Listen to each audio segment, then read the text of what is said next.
Hey everyone, welcome back for another deep dive.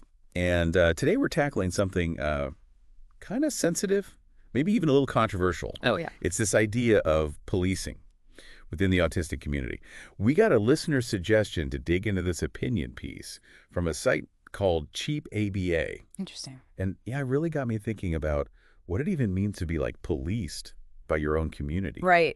Especially as an adult, like you're already navigating so much. Yeah, totally. So that's what we're going to unpack today.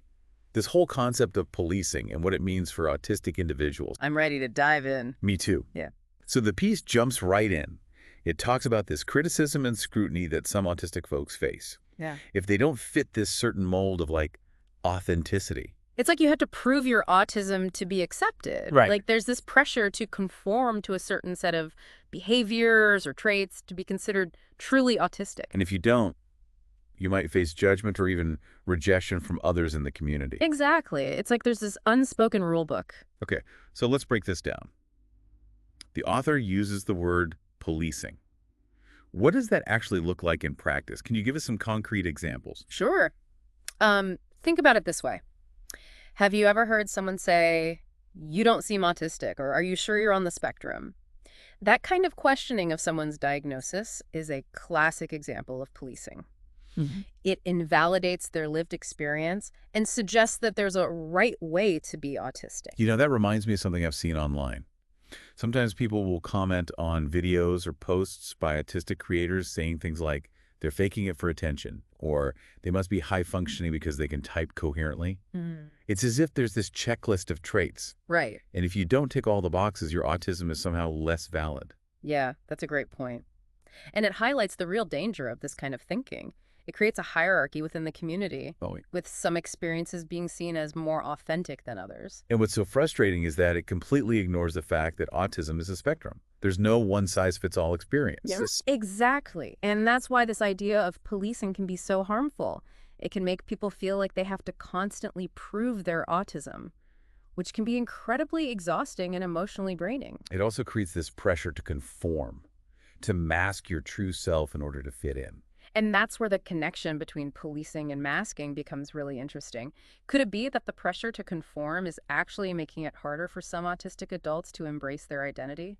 You're hitting on something really important here, masking for those unfamiliar, is when autistic individuals adapt their behavior to appear more neurotypical. Right.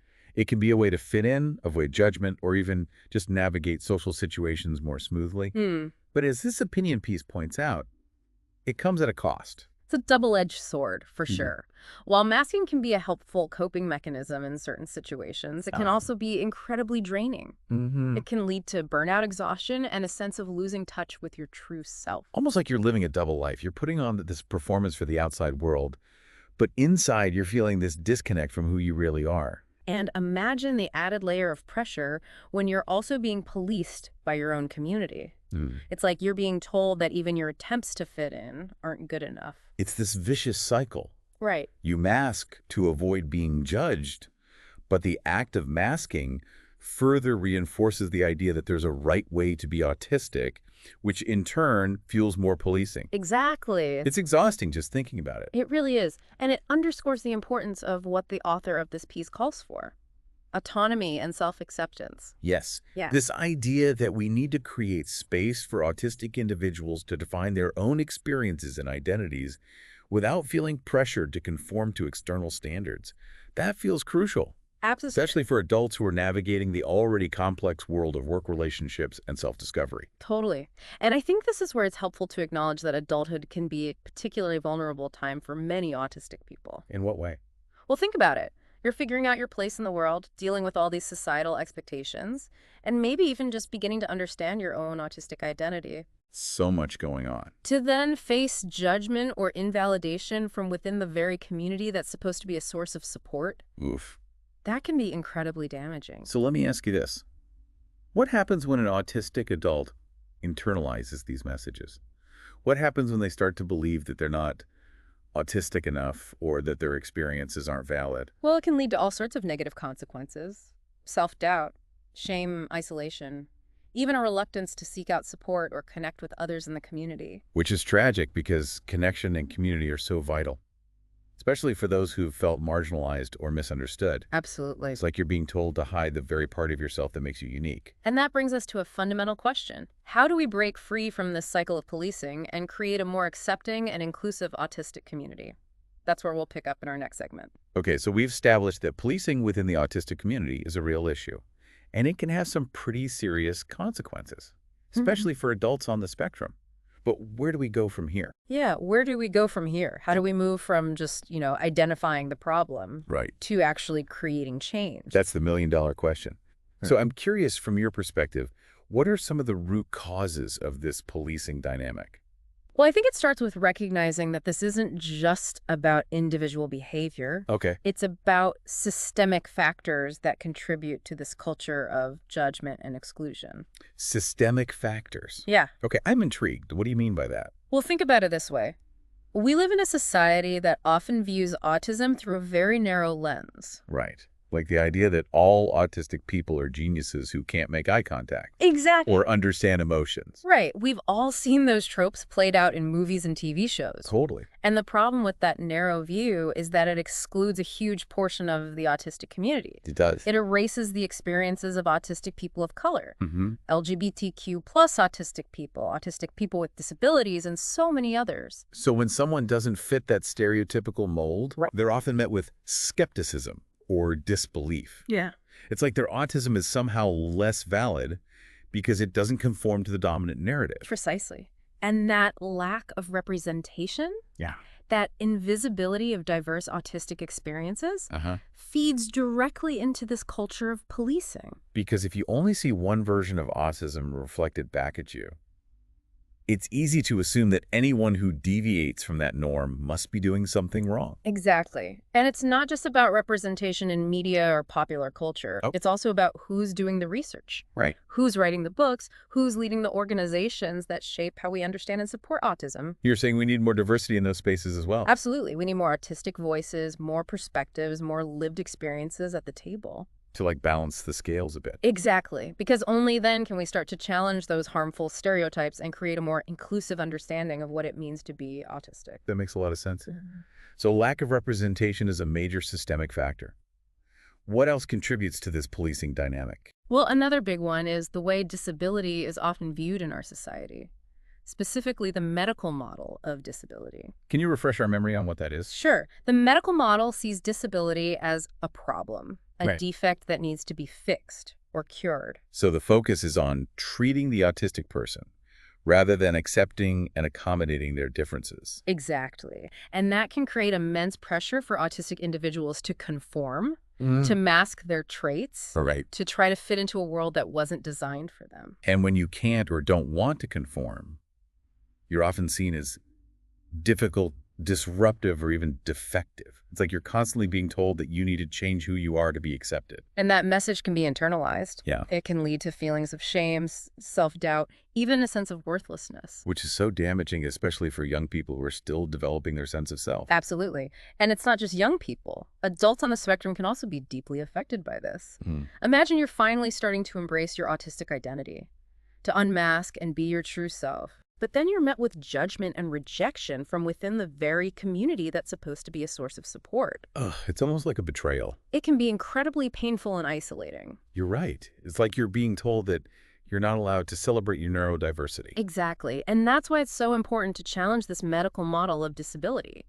We need to shift to a social model, which recognizes that the barriers faced by disabled people are not inherent to their disabilities, Okay. but rather are created by societal attitudes and structures. So it's not about fixing the autistic person, but about changing the world to be more inclusive and accessible. It's about celebrating neurodiversity rather than trying to erase it. Exactly.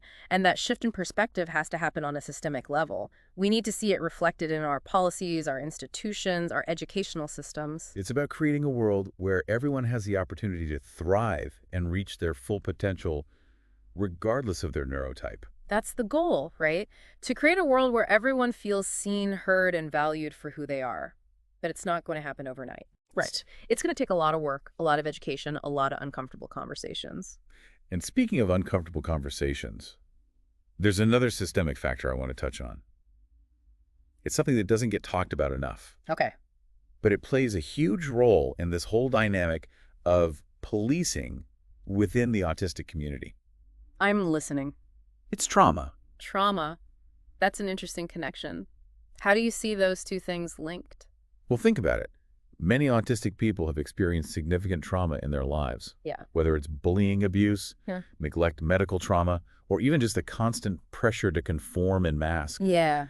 And that trauma can manifest in all sorts of ways, including anxiety, social withdrawal, difficulty with emotional regulation sensitivities. Yes, I'm following you.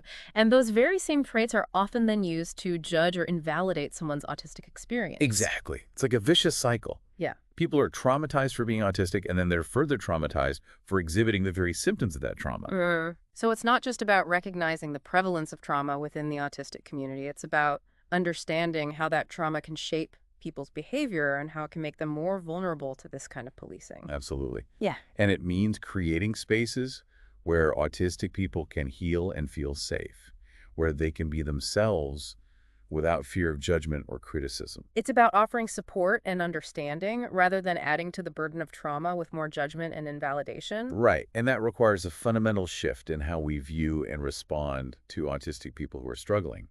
Instead of seeing their behavior as a problem to be fixed, we need to see it as a sign that they need support and understanding. And that support needs to be accessible. We can't talk about trauma without acknowledging the systemic barriers that prevent many autistic people from getting the help they need. That's a great point. I'm thinking about things like the long wait lists for diagnosis and therapy, Yes. the lack of affordable and culturally competent providers, Right. the difficulty navigating complex systems of care. Exactly. And for autistic people who are already dealing with the effects of trauma, those barriers can feel insurmountable. Yeah. It's like they're being punished for needing help. So advocating for increased funding and accessibility for autistic support services is essential. It's about recognizing that everyone deserves access to the resources they need to heal and thrive. Absolutely. And it's about recognizing that we all have a role to play in creating a more just and equitable world for autistic people. So we've covered a lot of ground here. We've talked about the impact of representation, the role of the medical model of disability, the prevalence of trauma, and the need for accessible support services. But I'm curious from your perspective, what's the most important thing for listeners to take away from this conversation? I think the most important thing is to recognize that this culture of policing within the autistic community is deeply rooted in systemic issues. It's not just about individual bad actors or a few misguided comments. It's about how we as a society view and treat disability. And it's about the ways in which we perpetuate harmful stereotypes and create barriers to support and acceptance. You're saying we need to zoom out and look at the bigger picture. Exactly, because only then can we start to dismantle those systems of oppression and create a more inclusive and welcoming world for all autistic people. That's a powerful message. And it's a reminder that change doesn't happen overnight. It takes ongoing effort, education, and a willingness to challenge our own assumptions and biases. And it takes action. We can't just talk about these issues. We need to do something about them. And that's where our next segment comes in. We're going to shift gears and talk about some practical steps we can all take to create a more accepting and inclusive autistic community, both online and offline. Sounds good to me. Don't go anywhere, folks. We'll be right back after a quick word from our sponsors. And we're back, refreshed and ready to tackle the big question. The how-to guide. Exactly. We've talked about what policing looks like. But now let's get practical. What can our listeners actually do to push back against this dynamic? Well, I think the first step Yeah. is deceptively simple. Okay. Active listening. Okay, so what does that mean? Not just nodding along and saying, uh-huh. Right, it's more than that. It's about truly engaging with what someone is saying. Paying attention to both their words and their body language and really making an effort to understand their perspective. Even if it's different from your own. Exactly. Even if you haven't personally walked in someone else's shoes, you can still acknowledge their feelings and let them know that their experiences are valid. So it's about saying, I hear you. I see you. And what you're going through matters. Exactly. That's powerful stuff. It really is. And it can make a world of difference for someone who's feeling marginalized or misunderstood. Okay, so active listening, check. Yeah. What else can we do to challenge this culture of policing? Education is huge E. Okay. Take the time to learn about the diversity of the autistic experience. You mean read books by autistic authors, listen to podcasts by autistic creators, follow autistic advocates on social media? Exactly. The more you expose yourself to different perspectives and lived experiences, the less likely you are to fall into those traps of judgment and comparison. Because we all have those, right? Blind spots and biases. We all have them. And it takes work to challenge them. Absolutely. And remember, there are tons of resources available online and offline.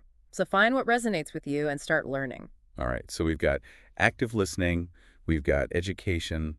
What else? This one might seem small, but it can have a big impact. Pay attention to your language. You mean things like ditching the functioning labels Yes, and not making assumptions about someone's capabilities based on how their autism presents? precisely. It's about using respectful and inclusive language that affirms people's identities and experiences. And that includes being mindful of identity first versus person first language, right?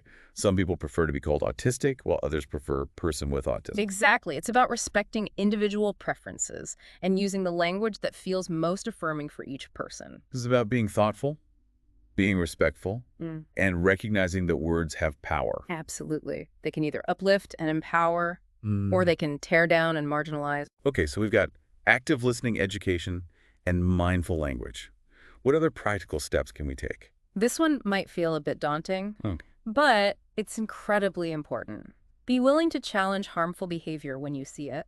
So if you hear someone making a dismissive comment about someone's stems, or you see someone being excluded or bullied online, speak up. Exactly. It doesn't have to be a big confrontation. Right. Sometimes a simple, hey, that's not cool, or I think that's hurtful, can be enough to make someone think twice. And even if you don't feel comfortable addressing the person directly, you can always report the behavior to a moderator or administrator. Right.